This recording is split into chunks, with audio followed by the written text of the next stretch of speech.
Stormy seas and lost souls. Who is it? She's dreamt of this before. It's coming. Is it?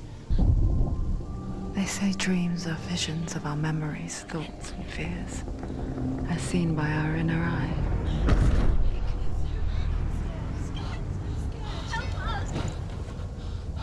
But what if each one of us is always dreaming, even when awake?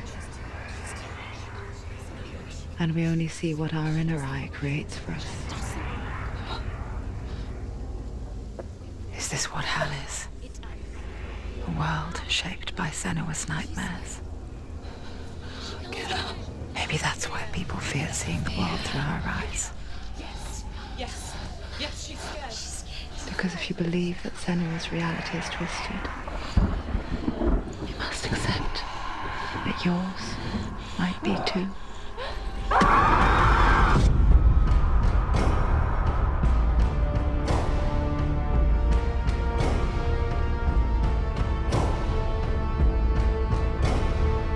Hellblade: Senua's Sacrifice is a video game about Senua, a Celtic warrior on a vision quest into Viking territory.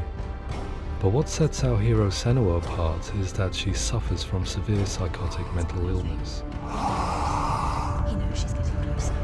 He can feel her coming closer. She's getting closer. The original idea for Hellblade was to create a classic hero's journey, a journey of suffering, but one where the fantasy world is not another planet or alternate universe, but a world that is constructed in Senua's mind. But to do so would mean putting psychotic mental illness at the center of the experience, a subject that is still considered taboo, and a challenge that was both terrifying and exciting in equal measure. In Hellblade, the starting point was a newly discovered Celtic goddess called Senua in Ashwell, Hertfordshire. When first discovered, her name was thought to be Senua, a name which I liked and kept. I wondered if Senua might have been a Celtic warrior like Boudica who stood up to the Romans.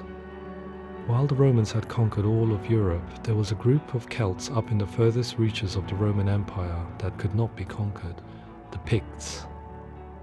And so the Romans built a wall, called Hadrian's Wall, that spans across Britain from sea to sea to keep the Pictish barbarians at bay. The Picts were known for their war paint, painted on with woad, and their matted hair clumped with lime. And so Senua would be a barbarian Pict in this image.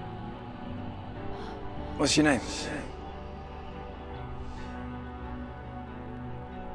Senua. I haven't seen you before. I don't live home much. Oh, Zeno's daughter. I have to go. Wait. Orkney is off the coast of Scotland and was inhabited by the Picts, steeped in history and mystery, and so I made Orkney Senua's home and set the stage for a crisis. In the late 8th century, the first Vikings landed on the Orkney Islands. The population of the Picts crashed thereafter, replaced by the Norsemen of the 9th century. Were they wiped out? We don't know for sure, but it would seem likely given the reputation of the Vikings. The Northmen's brutality is legendary. High-ranking leaders and chieftains of the tribes they conquered were often offered as sacrifice to their gods. The most brutal of these sacrifices was known as the Blood Eagle. I imagine Senua as a young female warrior who returns home from exile to find her partner, Dillion, brutally sacrificed to a Norse god by these hellish warriors from a faraway land. I imagine the horror of this moment and how it would have dragged her deep into mental torment.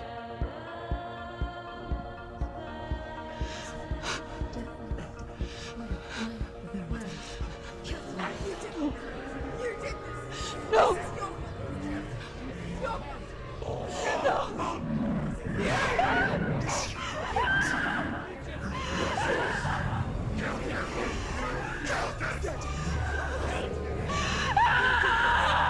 I came to learn that the Celts had a sophisticated and nuanced perspective on the nature of mental disorder. One term they used was gelt. A gelt is a man or woman who has been driven mad by a curse, battle trauma, or grief. The gelt would take to a life in the woods in search of penance, punishment, and purgation. And so Senua became a gelt, cursed by darkness, looking for redemption in the wilds. Another word the Celts used in reference to mental disorders was druth, meaning fool, or Liar. one who utters the words of God. They tell of the mad sinner who flees battle into exile and takes on a beastly nature, growing feathers on his body.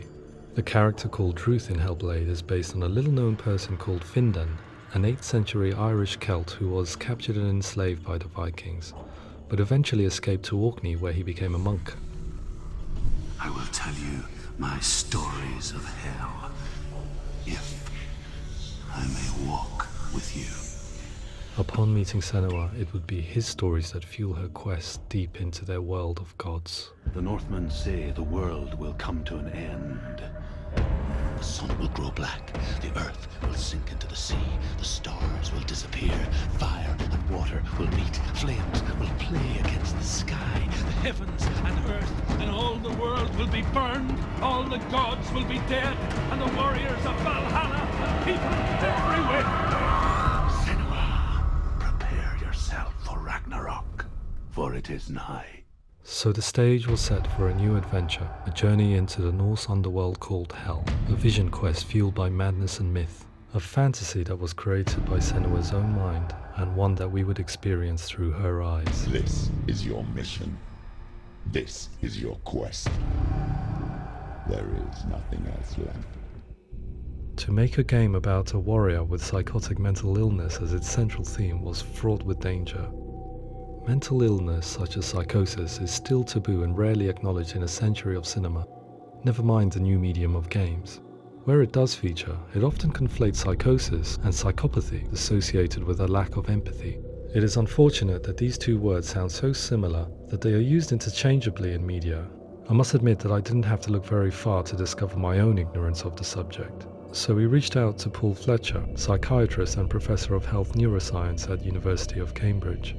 Psychosis is a descriptive term, and it refers to having a loss of contact with objective reality. So it's characterized by two main sets of symptoms. One of them is hallucinations, where somebody experiences perceptions when there is no actual objective thing out there to perceive. You're already dead. Who are you? And the other is delusions, where somebody comes to very often bizarre, unpleasant, frightening beliefs when there's no good evidence in favor of them. There's no doubt about it. The source of the darkness is in Helheim. And the goddess Hela holds his soul there. We reached out to Welcome, a biomedical research charity that spends billions on research and awareness programs aimed at improving health. Mental health hasn't always been presented in the media in a way that is particularly helpful. It can be challenging to engage people with the subject matter, and there are a lot of preconceived ideas about mental health, and particularly schizophrenia and psychosis. So we hope our support allows the team to continue to collaborate with Paul Fletcher and with those who have experience of psychosis to create a game that provides a fresh perspective on the condition and allows audiences to engage with it in a way that just wouldn't be possible in any other medium. What started out as a brief consultation convinced me that we were only scratching the surface of an immensely deep and interesting subject that could enrich and change the very nature of the game. That's cool. Thanks so much for coming here. Pleasure. Thanks. It's really interesting for me. I'd love to be involved. I think it's fascinating. Absolutely. Our understanding of psychosis is still very much a mystery, and ways of treating it are still primitive compared to physical illness.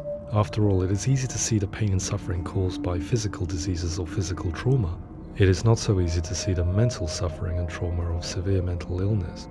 But what if we could find a way to see it? Games are capable of drawing you in for hours on end, playing the role of a character who is different from you, experiencing their perspective, and actively involving you in a world that functions with a different set of rules. That voice is not a kind. It's not us. Calls you to your death. It's an evil voice. If we were to represent Senua's psychosis, we would have to simulate voice hearing, a common attribute. But how can we simulate something we have no first-hand experience of? Professor Charles Fernyhough, a leading expert in voice hearing from Durham University, offered his help. Hearing voices is an experience that is usually associated with severe mental illness, and crucially we know that hearing voices is a part of ordinary life for many people who don't meet the criteria for mental illness. Yeah. Oh, that's not him in real life. We know voices vary according to where they appear in space. Voices can appear far away in the distance, they can appear right there in your ear, they can seem to be coming from inside your head. Based on the information Professor Fernie Ho provided, I put together a sound brief and invited some actors to the studio. Position of sound, replicating the way sound is heard by human ears. It gives you an incredible sense that the person you are listening to is right there beside you. Can't see how she's going.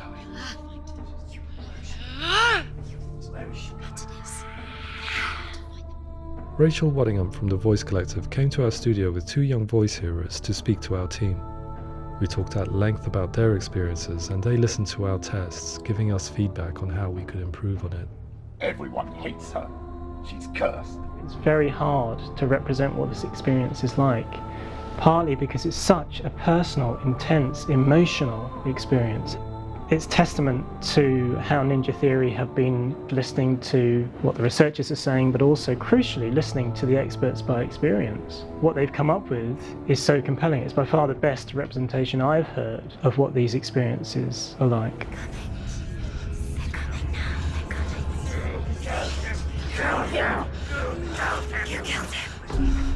Other common attributes of psychosis are visions and flashbacks. We met with Recovery College East, who work with and care for people recovering from severe mental disorders. A group of service users gave us their first-hand account of what they experience. Sometimes when the visions or what we're seeing is too much, it becomes more difficult until eventually we perhaps don't see anything. The people we spoke to, the stories they told, were fascinating, harrowing and mind-boggling. The reality of what people experienced was vivid, far exceeding what I could possibly have imagined. We went away itching to represent some of these visions and flashbacks in the game. As we all know, my heart is so, love is so far away. Don't you know how I wanna feel deeper? I could never know how you grow, all these days are killing me. Now I see deep in me insanity does unfold. I just wanna feel deeper, deeper. I just wanna feel deeper, deeper.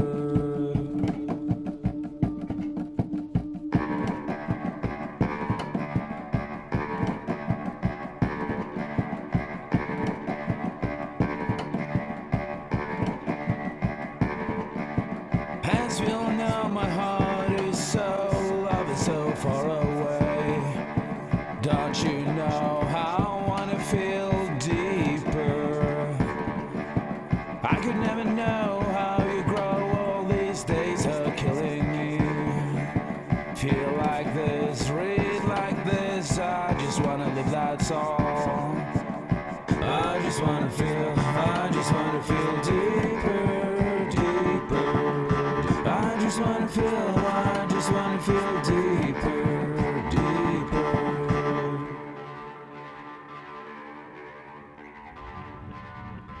To refine our work, we continued to hold meetings with Recovery College East over the course of a year and a half, showing them what we had achieved so far and refining the in-game representations based on their feedback.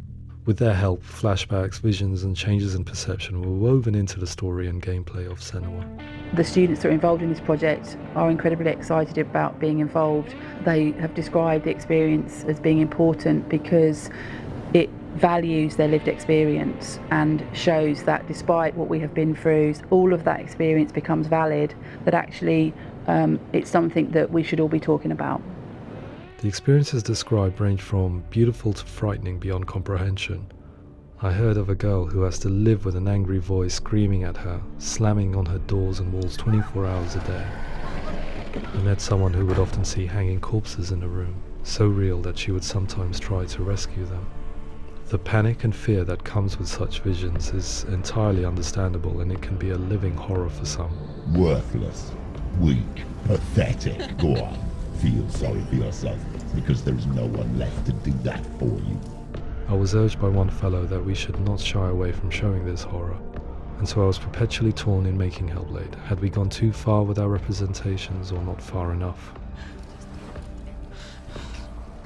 broken and lost. Just like your soul. Come on.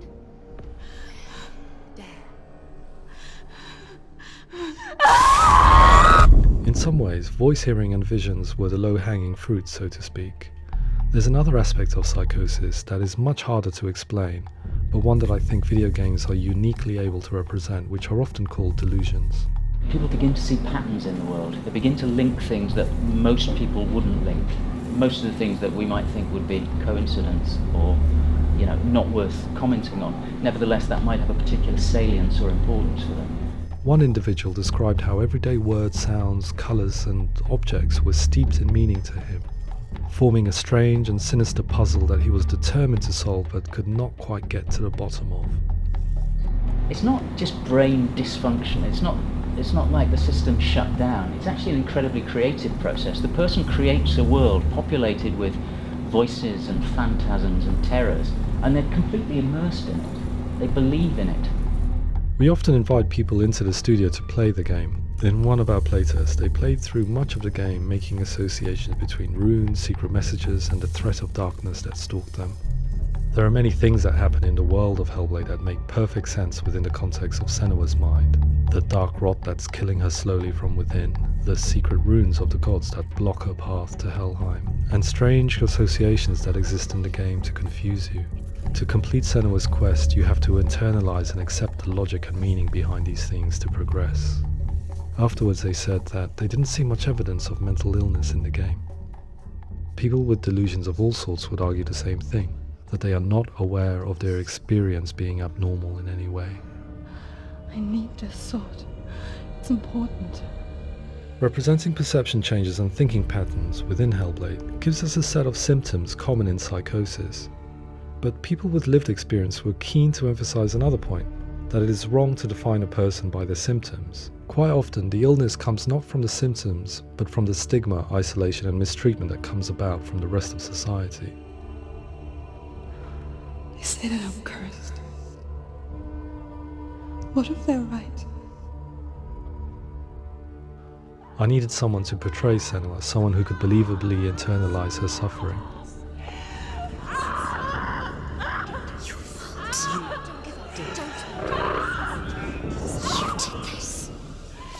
Melina Jurgens, our video editor, had been a stand-in for Senua over a few months while we perfected our motion capture techniques.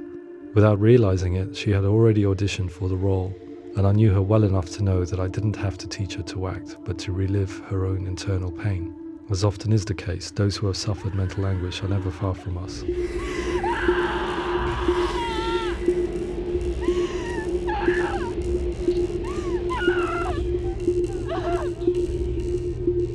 My hope is that by creating a compelling and aspirational character in Senua who feels very much real, albeit in a fantasy setting, we can provide a lens into her reality, a different one to yours, and this is where storytelling comes into play.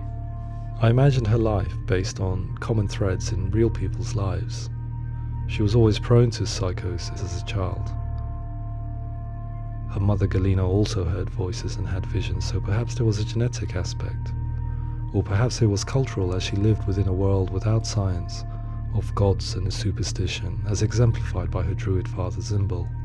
Psychosis developed in her late teens to early 20s and was exacerbated by stigma and isolation at the hands of the clansmen and her father. This darkness. It's spreading. The trauma of seeing her lover Dillian sacrificed tips her over the edge, making her remodel her reality around a concept that connects everything: the darkness. So the question is, what Senua experiences real? Can only be answered by saying, yes, it is real. It is her reality. All of her suffering will have been for nothing. It's just a matter of time.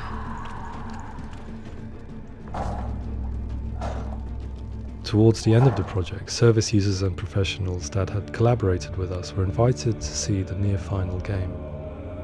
It was a chance to see if the game had reflected their views or if it had misrepresented them. For me, being involved in especially developing Senua's character has been really important, and being able to bring in my perspective and what I see and what I hear, and having that built into the game has been a real privilege. It's gritty and it's meaty, and there are some tough subjects in there that are being tackled with honesty.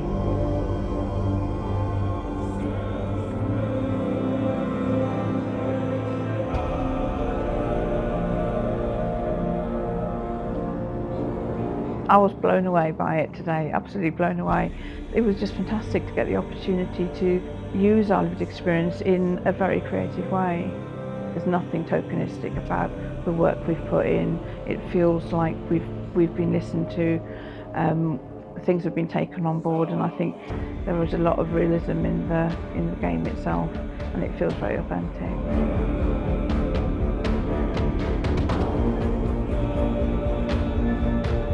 Hellblade will give people a good experience of what it's like to hear voices and have those experiences. I'm glad that the guys at Ninja Theory kind of asked us to come along and help them build an experience that's positive when it comes out, and get myself a copy and have a go.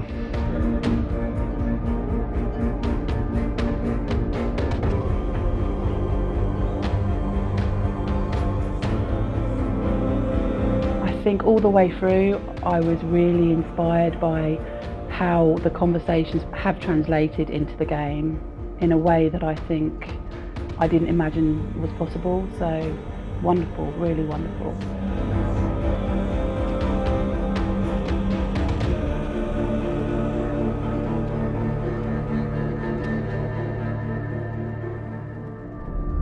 I really hope that others will follow the lead they've set and use the power of something like a video game to change people's perceptions, to increase understanding, and ultimately to make some of the stigma around voice hearing and other experiences go away.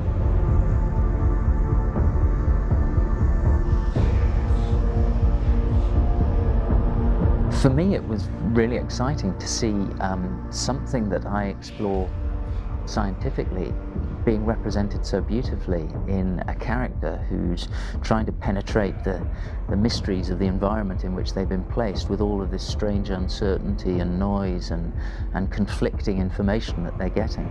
I'm very excited by this way of trying to represent mental illness, because I think it actually might be offering us insights that we wouldn't get from pure scientific explorations, and actually giving us quite an empathic view of what it might be like.